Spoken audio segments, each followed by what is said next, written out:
নমস্কার, welcome to my channel সমরশীল শ্রী শ্রী রাধাকৃষ্ণ গোপাল শ্রীমদ ভগবদ গীতা।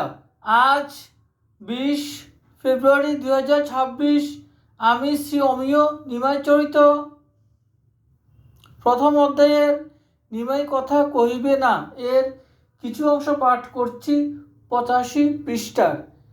শ্রী অমিয় নিমাই চরিত কি জয়, শ্রী শ্রী রাধাকৃষ্ণ গোপাল শ্রীমদ ভগবদ গীতা কি জয়। রাধে কৃষ্ণ, রাধে কৃষ্ণ, রাধে কৃষ্ণ। নিমাই জননীর মনের ভাব টের পাইয়া আর মোটে কথা কহিবে না। শচী বুঝিলেন যে নিমাই বুঝিয়া তাহার সহিত দুষ্টামি করিতেছে। তখন ক্রুদ্ধ হইয়া বলিতেছেন, তুই এখনই আমার সহিত কথা কহিতে চাহিতেছিস না? আমার শেষকালে তুই আমাকে ভাত দিবি না? নিমাই তবু মুখ বুজিয়া রহিল।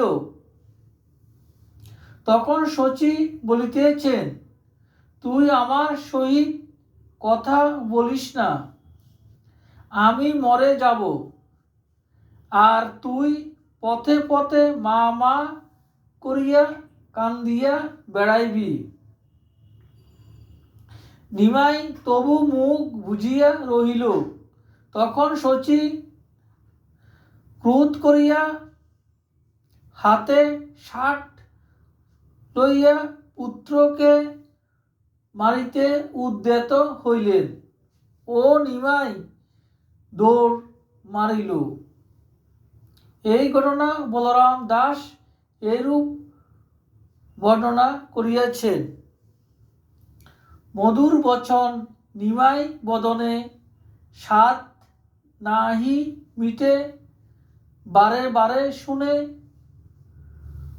শচী মা জননী বচন শুনিতে নিমাই শনে কত ছল পাতে।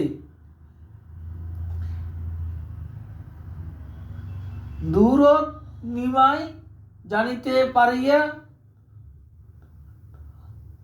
চুপ করি থাকে, উত্তর না দিয়া।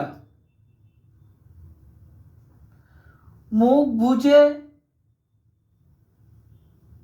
বাপ রহিলে বা কেনে নিমাই কহয়ে শুনিতে পাইনে।